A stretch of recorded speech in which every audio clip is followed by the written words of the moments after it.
फिरौन गर्क हो गया दरियाए नील में, फिरौन गर्क हो गया दरियाए नील में, शाही खजाना खो गया, शाही खजाना खो गया दरियाए नील में, दरियाए नील में। दूसरी बात, जवानों की दो खूबी है, वो ईमानदार हो, दूसरी खूबी वो ताकतवर हो। कनान नूह अलैहिस्सलाम का बेटा है और असहाबे कहफ का कुत्ता, दोनों में अफजल कौन है? लिखा कि कनान से अफजल वो कुत्ता है। कनान नाफरमान के साथ हैवान हो गया, शैतान हो गया, और इंसान के साथ कुत्ता भी इंसान हो गया। असहाबे कहफ का कुत्ता कुत्ता होने के बावजूद भी जन्नत में जाएगा। दो बात याद रखने की है, अगर आप जवान हैं, आपका दोस्त अगर सही है, तब तो आप नेक होंगे और आपको तरक्की होगी। अगर आपका दोस्त नाफरमान है तो वो भी आपको नाफरमान बना देगा, आपको तरक्की नहीं होगी। तीसरी बात को याद रखिए, जवान के अंदर दो खूबी होनी चाहिए, अल्लाह पर भरोसा करे और बातिल के आगे ना झुके। जैसे असहाबे कहफ अल्लाह पर भरोसा किया, बातिल के आगे नहीं झुके, अल्लाह ने दुनिया के निजाम को बदल दिया। जो असहाबे कहफ गार में सोए थे, 300 साल अल्लाह ने सुलाया, उठाया, सूरज को हुक्म दिया कि उसकी किरण हमारे इन दोस्तों के ऊपर न पड़े। सूरज भी तिरछी मार करके गुजरता था। अल्लाह ने दुनिया के निजाम को बदल दिया, जवान बदले, दुनिया का निजाम बदल गया। तीसरी मिसाल को याद रखिएगा, जवान कैसा होना चाहिए। जुलेखा ने 7 दरवाजे बंद कर दिए हैं, कहा कि यूसुफ आ जाओ जिना करो। हजरत यूसुफ अलैहिस्सलाम ने कहा कि एक दरवाजा खुला हुआ है। कहा एक बार देख लिया, 2 बार देख लिया, 3 बार देख लिया, मुकम्मल दरवाजा बंद है, कोई दरवाजा खुला नहीं है। कहा कि जुलेखा तुम बेखबर हो, तुम्हारा दरवाजा बंद है, खुदा का दरवाजा खुला हुआ है। दूसरी मिसाल ला रहा हूं, ध्यान से सुनिएगा। किफल नाम का आदमी है, बदकार है, औरत आई, कहा कि बदकारी करनी पड़ेगी। कहा कि बदकारी क्यों? कहा 60 दीनार तुम्हें मिलेंगे, बदकारी करने के लिए तैयार हो? औरत तैयार होगी। जब ये औरत के सीने पर सवार हुआ तो औरत कांपने लगी। ये कहता कांप क्यों रही हो? कहा कि डर लगता है। कहा किससे डर लगता है? कहा खुदा से। कहा कि क्यों डर लगता है? कि पहली बार ये गुनाह कर रही है इसलिए डर लगता है। वो उस औरत से हट गया। पूछा कि फिर तुम क्यों तैयार हो गई थी जिना करने के लिए? तो कहा कि मेरे भूखे बच्चे थे, उनकी खातिर तैयार हो गई थी। उसने कहा तू औरत होकर के खुदा से इतना डरती है? ये तौबा करता है। रात में इंतकाल हो गया, सुबह को उसके दरवाजे पर लिखा हुआ है ये कल तक बदकार था, रात की तौबा के बाद अल्लाह ने इसे माफ कर दिया। चौथी मिसाल ला रहा हूं, ध्यान से सुनिएगा। दाऊद अलैहिस्सलाम अपने बेटे से कहते हैं कि बेटा तुम्हारे पीछे शेर आ जाए, घबराने की जरूरत नहीं है। तुम्हारे पीछे सांप आ जाए, घबराने की जरूरत नहीं है। अगर तुम्हारे पीछे बन सवर करके कोई गैर औरत आ जाए, अजनबी औरत आ जाए, तो बेटा अब डरने की जरूरत है। कहा अब्बा हुजूर ये क्या बात है? सांप आए तो डरने की जरूरत नहीं, औरत आए तो डरने की जरूरत है।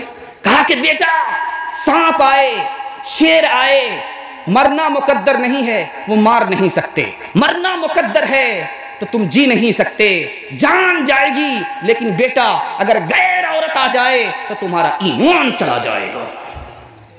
3 बड़ी बुराई है हमारे जवानों में। सबसे पहली बुराई फिल्मबाजी। रात की दुनिया सोती है, ये जागते हैं, मोबाइल देखते हैं। याद रखिए फिल्म से 3 नुकसान होते हैं। पहला नुकसान, जो देखता है वही नकल करता है। फिल्म में देखा चोरी डकैती करते हुए, वही कॉपी कर रहा है, पहला नुकसान। दूसरा नुकसान, दिल छोटा हो जाता है कि दुनिया की दौलत उन लोगों के पास है, बड़ा बड़ा बंगला है, बड़ी बड़ी गाड़ी है, ये है वो है, हमारे पास तो कुछ नहीं है। दूसरा नुकसान। तीसरा नुकसान, गुनाह को गुनाह समझता ही नहीं है, गुनाह का एहसास खत्म हो जाता है। अगर आप मोबाइल को पकड़ेंगे, फिल्म देखेंगे, कभी तरक्की नहीं होगी। और अगर तरक्की करना भी चाहेंगे तो चोरी डकैती करनी पड़ेगी। इंशाअल्लाह मोबाइल छोड़ देंगे, हाथ उठाइए इंशाअल्लाह, माशाअल्लाह।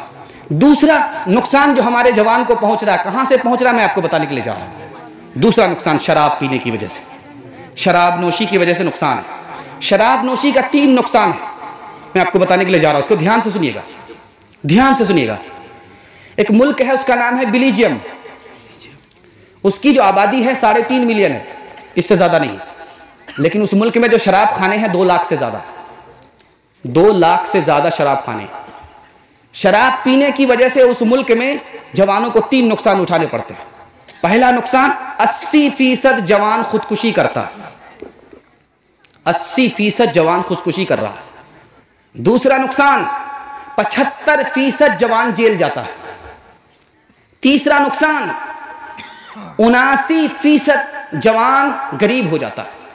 3 बड़े नुकसान, एक शराब आई, 3 नुकसान उठाने पड़ते हैं। खुदकुशी अलग हो रही है, जेल अलग जा रहा है, गरीबी अलग मुकद्दर हो रही है। इंशाअल्लाह दारू से तौबा कर लीजिए और आपकी तरक्की को कोई रोक नहीं सकता, ये तजर्बे की बात है। हाथ उठा दीजिए इंशाअल्लाह। जो लोग पीते हैं वो लोग हाथ उठाइए, इंशाअल्लाह नहीं पिएंगे। खैर, मारा है जिसबे। तीसरी बात आपको बताने के लिए जा रहा हूं, इसको ध्यान से सुनिएगा, बहुत ध्यान से। मोबाइल में बहुत सारी लड़की आती है, ऑफर करती है, हमसे तुम निकाह कर लो, हमारा ये बायोडाटा है। अब ये जवान फिसल जाते हैं, लड़की कहाँ की है, कैसी है, क्या है, नहीं है, कुछ नहीं देखते, बस मजनू हो गए, आशिक हो गए। इसके 3 नुकसान उठाने पड़ते हैं। वो लड़की इतनी सियानी होती है, वो पैसे वाले लड़के को तलाश करती रहती है, मोबाइल में पैसे वाले लड़के को तलाश करती रहती है। जो लड़का ज्यादा पैसा वाला होता है उसी को शिकार करती है। अब उसका मकसद क्या होता है मैं आपको बताने के लिए जा रहा हूं। शादी कर लेती है, ये जवान भी जोश में शादी कर लेता है, उस लड़की से जोश में शादी करता है, होश नहीं होता, जोश में कर लिया शादी। अब उस लड़की ने अकाउंट के बैलेंस की का पर कब्जा कर लिया और मकान भी अपने नाम से खरीदवा लिया, मकान भी अपने नाम से करवा लिया, अकाउंट बैलेंस भी करवा लिया और बच्चे भी हो गए। ये आदमी मुतमईन है कि अब तो ये मेरी बीवी है, ये मेरा घर है, ये मेरे बच्चे। उसके बाद क्या हुआ, पता ये चला कि लड़की मुसलमान नहीं थी। अब उसी लड़की ने इसको तलाक दे दिया, बच्चे भी उसी के पास, मकान भी उसी के पास, अकाउंट बैलेंस भी उसी पास। ये धोबी का गधा, ना घर का ना घाट का। ये नुकसान क्यों हुआ? इसलिए कि माँ बाप की पसंद से शादी नहीं किया, अपनी पसंद से शादी किया। याद रखिए, माँ बाप की पसंद से शादी कीजिए।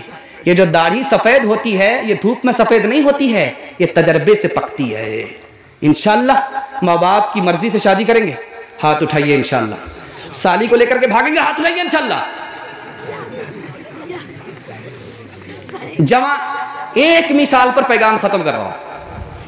हारून रशीद के दरबार में, बस ध्यान से सुनिएगा, जवानों के हवाले से पैगाम खत्म हो रहा। आपका आधा जलसा निकल गया, 5-10 मिनट का जलसा है। सुनने के लिए तैयार है? दोनों हाथ उठाइए इंशाअल्लाह। बिल्कुल सही जा रहा।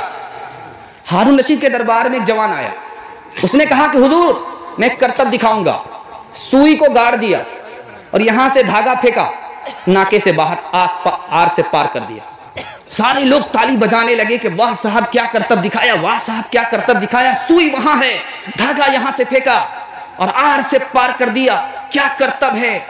तमाशा हो गया। उसके बाद बादशाह ने कहा कि इसको 10 जूते मारो और 10 रुपया इनाम। पति हो गया। कहा वो कैसे? कहा कि मुझे चोर ने लूट लिया इसलिए खाकपति हो गया। कहा कि भाई तुम कैसे खाकपति हो गए, तुम तो करोड़पति थे। कहा मुझे वोटरों ने लूट लिया, इलेक्शन में खड़ा हुआ था। मुसलमानों संभल जाओ, मुसीबत आने वाली है। मुसलमानों संभल जाओ, मुसीबत आने वाली है। तेरी बर्बादियों के मशवरे हैं आसमानों में, तेरी बर्बादियों के मशवरे हैं आसमानों में। न समझोगे तो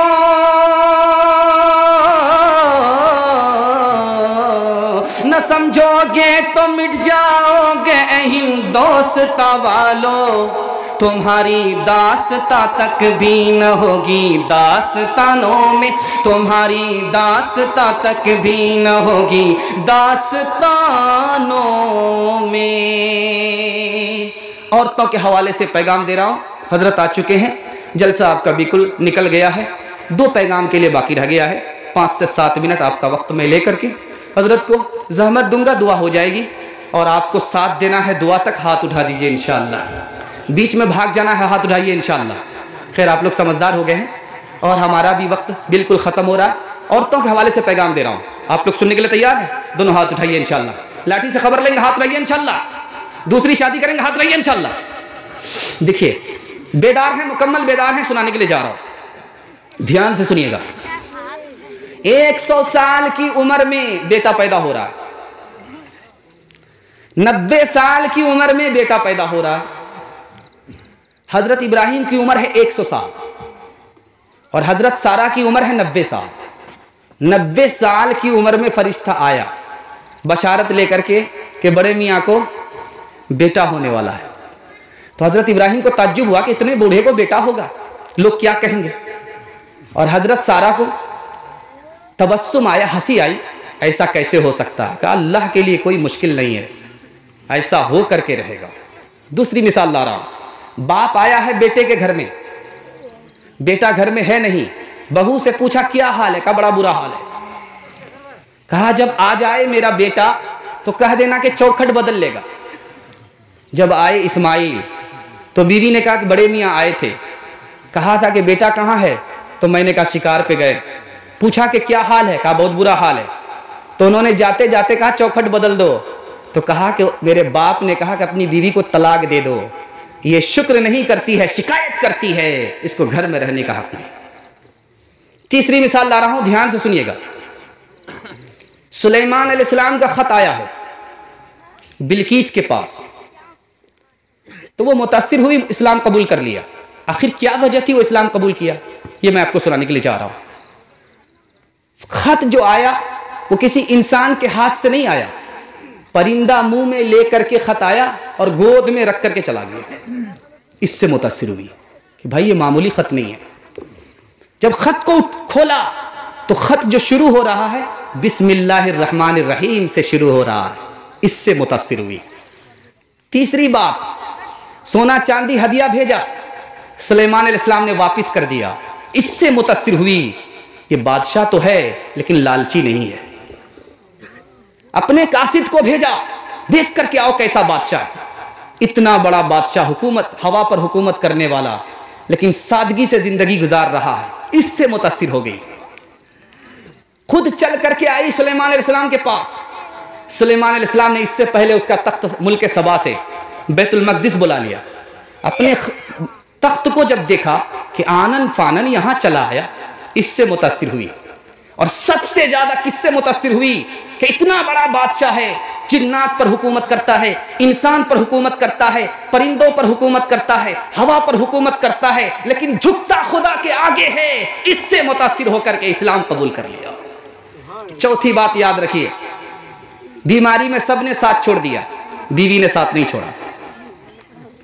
बीवी से गलती हो गई, बड़े मियाँ ने कसम खा लिया जब बीमारी से मैं ठीक हो जाऊंगा तुम्हें 100 कोड़े मारूंगा।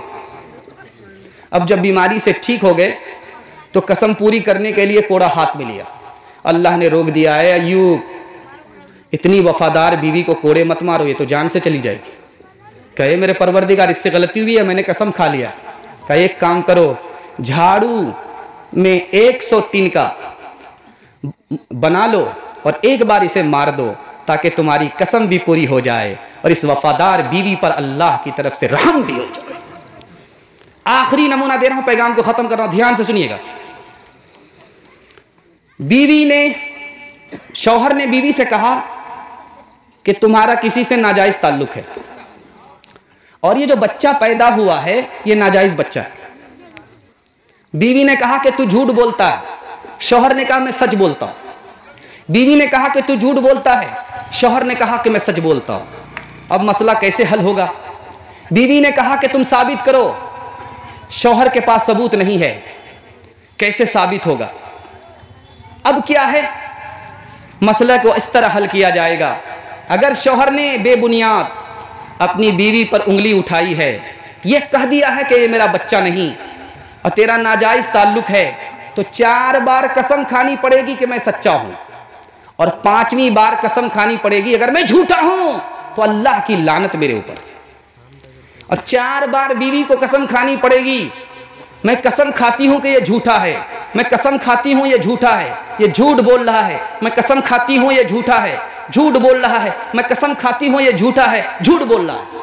आखिरी बार बोलेगी 5वीं मर्तबा, अगर ये सच बोलता है तो अल्लाह का गजब मेरे ऊपर। अब ये हमेशा के लिए बीवी शौहर के लिए हराम और शौहर बीवी के लिए हराम। इसलिए गलती से हाथ जोड़ करके आपसे कहता हूं, सिर्फ फोन पर बात होने की वजह से आप अपनी बीवी पर इल्जाम मत उठाइएगा। बीवी भी हाथ से जाएगी और बच्चा भी जाये हो जाएगा। गलती आपकी है तो क़यामत में आपको सजा मिलेगी। इंशाअल्लाह अपनी बीवी पर उंगली नहीं उठाएंगे। हाँ, ध्यान रखेंगे, ध्यान रखेंगे, ध्यान रखेंगे, लेकिन उंगली नहीं उठाएंगे। हाथ उठा दीजिए इंशाअल्लाह। 2 मिसाल पर पैगाम खत्म कर रहा हूं, ध्यान से सुनिएगा। औरंगजेब बादशाह के दौर में, औरंगजेब बादशाह के दौर में एक औरत के बारे में पता चला कि एक औरत है, उसके शौहर 4 है। तो बादशाह ने उस बेहया औरत को बुलाया, कहा है औरत तुम्हारे कितने शौहर है? कहा कि 4 शौहर है। कहा औरत होकर के तुम्हारे 4 शौहर है? कहा कि क्या हुआ? मैं जलसे में गई थी, बयान सुना था, आदमी जिना क्यों करता है जब एक से ज्यादा शादी की इजाजत है। तो बादशाह ने कहा कि ये तो मर्द के लिए है, औरत के लिए नहीं है। तो कहा मैंने इतना ही सुना था, इससे आगे नहीं सुना था। एक मिसाल पर पैगाम को खत्म कर रहा हूं। जो औरत शौहर के रहते हुए दूसरे से नाजायज ताल्लुक करती है, उस औरत की मिसाल, और जो शौहर अपनी बीवी के रहते हुए साली से चक्कर चला रहा है, सास पर आशिक है, गैर औरत से नाजायज ताल्लुक करता है, उसकी मिसाल क्या है? मक्खी की तरह। मक्खी को यही मालूम नहीं कि मिठाई पर बैठना चाहिए या पाखाने पर बैठना चाहिए। जिसकी फितरत थी हयार आबरू, इस्मतो इफ़्फ़त की पुतली नेक खूब, हो गई तहजीब यूरोप से खराब, कर दिया बदनाम और रुसवा को बको, सफाई पोशाक वो तंदीदनी है, मगर रूह आलाइशों में सनी है। सफाई पोशाक वो तंदीदनी है, मगर रूह आलाइशों में सनी है। खमीदा है सर दिल में किब्रो मनी है, शरीफाना सूरत है सीरत बनी है।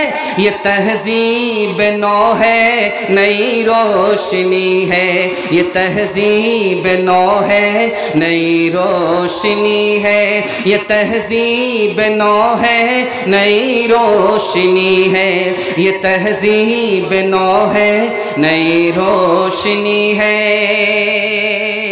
बस आपसे 3 वादे लेता हूं और रुखसत हो रहा हूं। आपको दीन इस दुनिया में कामयाब होना है, उस दुनिया में कामयाब होना है, तो 3 वादे देने होंगे। हाथ उठा दीजिए इंशाअल्लाह। अल्लाह की इबादत करेंगे इंशाअल्लाह, रसूलुल्लाह की इताअत करेंगे इंशाअल्लाह, मखलूक की खिदमत करेंगे इंशाअल्लाह। और 3 काम छोड़ दीजिए, आपके घर कभी आफत नहीं आएगी। वादा देते हैं? हाथ उठाइए इंशाअल्लाह। गुनाह नहीं करेंगे, गलत नहीं कमाएंगे, गलत माहौल में नहीं जाएंगे, न किताबों से नवाजों से नज़र से पैदा। दीन होता है बुजुर्गों की नज़र से पैदा। नहीं सीखा इन्होंने दीन रहकर शेख के घर में, पले कॉलेज के चक्कर में, मरे साहब के दफ्तर में, फिर के चक्कर में तो रोटी भी गई, बड़ी शेख की ताक में थे तो छोटी भी गई, न मानी बात वाइस की, फिर पतलून के चक्कर में तो लंगोटी भी गई। वाखिरु दावाना अल्हम्दुलिल्लाहि रब्बिल। अस्सलामु अलैकुम नाज़रीन, आप देख रहे हैं SB मीडिया यूट्यूब चैनल। दोस्तों, अगर आपने अभी तक मेरा इस चैनल को सब्सक्राइब नहीं किया है, बराए मेहरबानी इस चैनल को सब्सक्राइब करें, लाइक करें और अपनी राय कमेंट में ज़रूर पेश करें। तो हमें बताएंगे आपको मेरा यह वीडियो कैसा लगा। अगर पसंद आ जाए तो चैनल को सब्सक्राइब करके मेरा हौसला अफजाई फरमाएँ। मिलते हैं अगले वीडियो में। खुदा हाफ़िज़।